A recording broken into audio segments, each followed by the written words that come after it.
Baru-baru ini, mantan para mukibin menemui Yai Imad di markas PWILS Karanganyar. Mereka menanyakan, siapa sebenarnya para habaib itu? Dengan gamblang dan lugas, disertai dalil yang soheh, Yai Imad menjelaskan, siapa itu para habaib.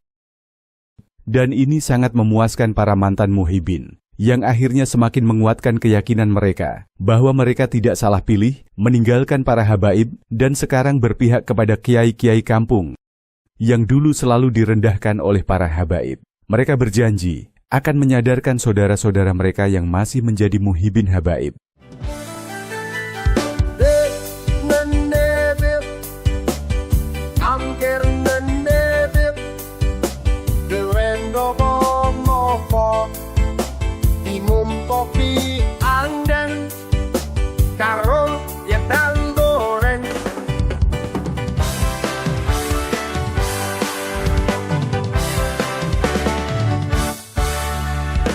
Assalamualaikum warahmatullahi wabarakatuh.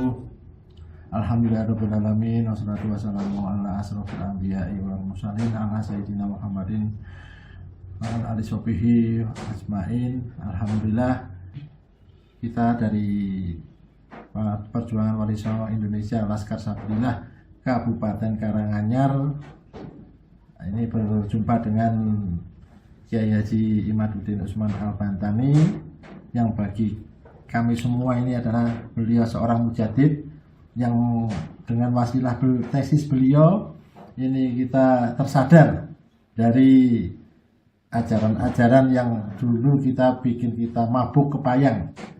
Jadi kita ini adalah mantan muhibin Habib Baklawi. Nah, ya kita semua, saya sendiri sempat terbuai dengan ajaran-ajaran iming-iming surga, iming syafaat melalui wasilah dari para habaib.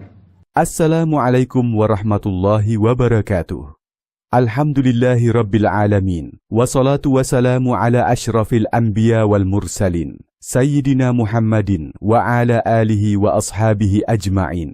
Hari ini, kami dari Perjuangan Wali Songo Indonesia, Laskar Sabilillah, Kabupaten Karanganyar berkesempatan bertemu dengan KH Imaduddin Utsman Al-Bantani. Bagi kami, beliau adalah seorang mujadid yang melalui tesisnya telah menyadarkan kami dari ajaran-ajaran yang dahulu membuat kami terlena. Kesadaran dari ajaran yang menyesatkan. Dahulu, kami adalah para muhibin, pengagum yang begitu larut dalam ajaran-ajaran yang menjanjikan surga dan syafaat melalui perantara para habaib. Saya sendiri pernah terbuai dengan iming-iming tersebut. Namun, berkat ilmu yang diberikan oleh Kiai Imaduddin, kami mulai memahami kebenaran yang sejati. Salah satu hal yang kami sadari adalah penggunaan istilah Habib. Dalam kajian yang kami dengar dari Ustaz Hasan Sarif, kata mahabbah berarti cinta, dan cinta sejati hanyalah milik Allah. Sementara Habibullah berarti kecintaan Allah. Namun, istilah Habib disalahgunakan oleh kelompok tertentu untuk mengklaim status khusus. Ya alhamdulillah, berkat tesis Kiai Haji Imaduddin Utsman Al-Bantani jadi tersadar. Mulai kata Habib, ya dari saya dengar kemarin keterangan dari Gus Hasan Sarif. Nah, itu dari kata mahabbah. Itu hanyalah rasa cinta itu yang sebenarnya adalah milik Allah. Nah ini kemudian Habibullah, itu berarti kan Allah mencintai, menjadi kecintaan Allah. Nah ini salah kaprah digunakan oleh Baklawi untuk menggunakan kata Habib. Bagaimana penjelasannya? Ya.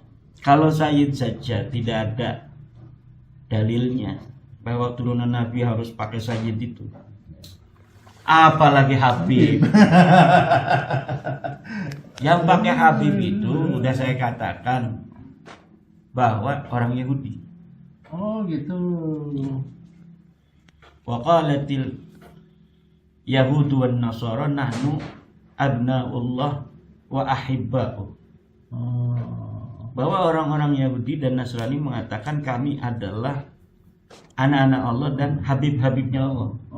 Jadi orang Yahudi itu Pantas mereka. Yang mengaku sebagai Habib itu orang Yahudi. Oh, tuh dengarkan pemirsa.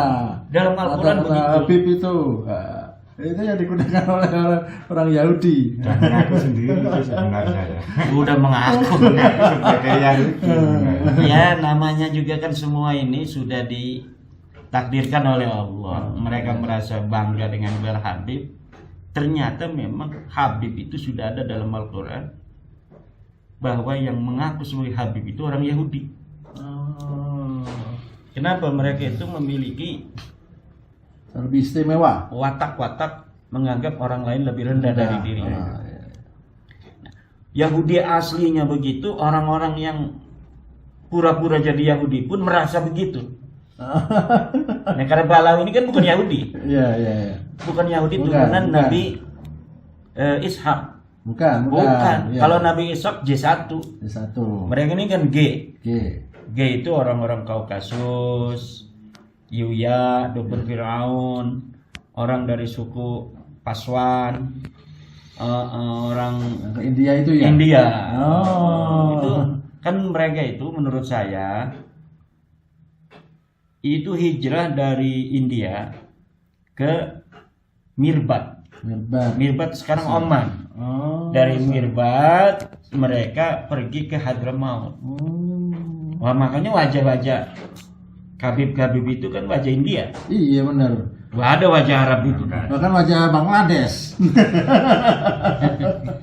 Ya perhatikan, selama ini kan kita tidak terlalu mikirin ya.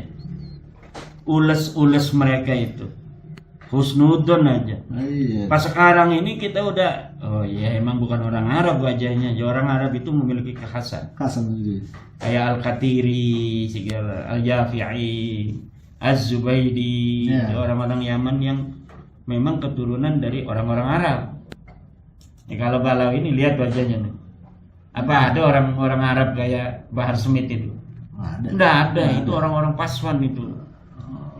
Apakah ada itu kayak Topik Segar? Itu orang-orang Bangladesh begitu.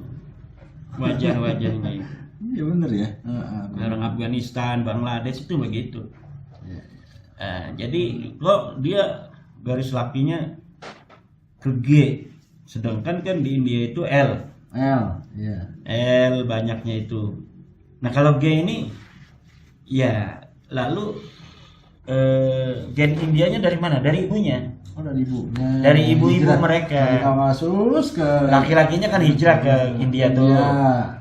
Kemudian kawin dengan orang-orang India. Iya. Makanya ketika ditelusik di dalam darahnya Najwa Shihab itu 48% India. Iya. Dari mana? Dari nenek-nenek yang banyak itu. Iya. Nah, sedangkan garis lakinya lempeng G. itu G dari Kaukasus. Mereka udah ratusan tahun itu di India. Gitu. Begitu.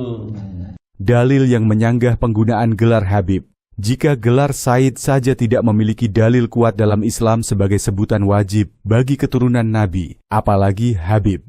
Bahkan, dalam Al-Quran disebutkan bahwa orang-orang Yahudi dan Nasrani mengklaim diri mereka sebagai anak-anak Allah dan Habib-Habibnya. Hal ini menunjukkan bahwa penggunaan istilah Habib sejatinya lebih dekat dengan konsep yang diadopsi oleh kaum Yahudi. Asal-usul yang disalahpahami. Banyak yang menganggap bahwa para Habib adalah keturunan Nabi Muhammad. Namun kajian sejarah dan penelitian DNA menunjukkan bahwa garis keturunan mereka tidak berasal dari Nabi Ismail maupun Nabi Ishak. Beberapa penelitian bahkan mengindikasikan bahwa sebagian besar dari mereka memiliki DNA yang lebih dekat dengan kelompok dari India dan Asia Selatan. Nah, yang di India itu kan masih ada yang agama Hindu. Masih. Nah, yang agama Hindu ini mereka memiliki kesamaan, yaitu mereka mengaku keturunan orang mulia. Yang di Hindu itu, yang plat G ini, itu mengaku keturunan Dursusana. Nah, yang animisme, yang Paswan ini, itu mengaku keturunan dari Alexander Agung. Nah, itu. Jadi mereka memiliki sebuah persamaan, yaitu mengakui seneng-seneng atau senang ngaku-ngaku keturunan orang besar. Orang besar. Ketika masuk Islam mengaku keturunan Nabi Muhammad, ketika masuk Yahudi mengaku keturunan Nabi Ishak. Makanya disebut Yahudi Khazar. Yahudi Khazar itu artinya Yahudi yang bukan turunan Nabi Ishak, bukan Bani Israel. Cuma orang yang mengaku sebagai keturunan Bani Israel. Begitu. Ada Habib-habib yang ngomong tuh, kalau misalnya di dalam diri Balawi itu ada darah Yahudi, ya sesuai dong. Karena apa? Karena memang Yahudi itu dengan Nabi Ismail bersaudara. Itu yang Yahudi asli. Kalau Yahudi asli J1 sama J1. Tuh orang-orang Yahudi asli turunan Nabi Harun. Itu J1. Turunan Nabi Muhammad J1. Balawi G. Bukan turunan Nabi Muhammad, bukan turunan Nabi Ishak, bukan turunan Nabi Ibrahim. Turunan siapa? Wallahu a'lam. Dibandingkan dengan bangsa Arab asli, kesalahan persepsi tentang keturunan. Dalam sejarah India, ada kelompok yang mengklaim diri sebagai keturunan orang-orang mulia, mirip dengan kebiasaan kelompok yang kini mengaku keturunan Nabi. Mereka memiliki kebiasaan menisbatkan diri kepada tokoh besar, baik dalam Islam maupun agama lain. Bahkan, dalam sejarah Hindu, ada klaim bahwa mereka berasal dari keturunan Dursasana dan Alexander Agung. Ketika kelompok ini masuk Islam, mereka mengklaim sebagai keturunan Nabi Muhammad. Saat mereka berpindah ke Hadramaut, mereka semakin menguatkan klaim ini. Namun, penelitian lebih lanjut menunjukkan bahwa banyak dari mereka sebenarnya berasal dari keturunan non-Arab. Gak ada itu.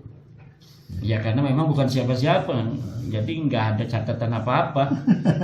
Ada yang mengatakan turunan Yuya kan? Ya, secara DNA.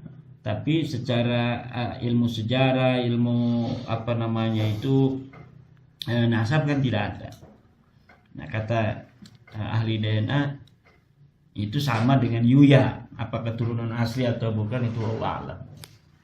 Yuya itu dukun Firaun. Ada di Mesir. Orang Mesir itu kan haplogrupnya Firaun itu E. Itu haplogrupnya Firaun E. Saya pernah mengatakan R, ketukar itu. Yang R itu orang-orang Eropa. Orang-orang Eropa, Belanda itu R tuh. Kalau Fir'aun itu garis lakinya E. Tetapi di dalam komplek makam Fir'aun yang haplogrupnya E ini ada yang G. Kan aneh tuh. Setelah diteliti memang dia bukan orang Mesir. Dia orang Khazar datang ke situ. Orang Kifti ya dulu ya. Kalau orang Kifti itu Fir'aun itu. Jadi Fir'aun itu orang Kifti. Orang Kifti itu haplogrupnya E.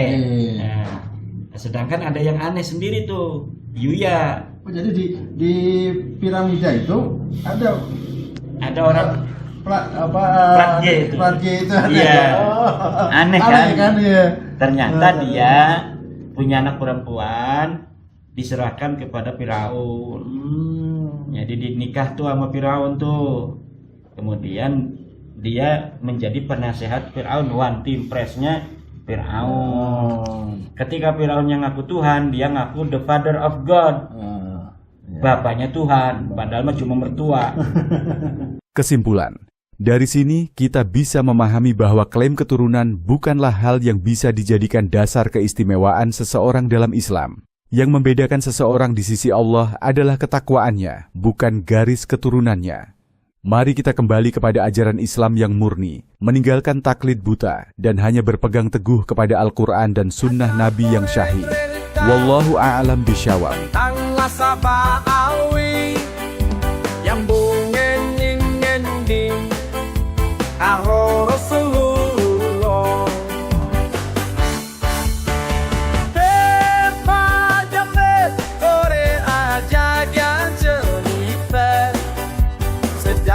Negeri yang di Indonesia tercinta.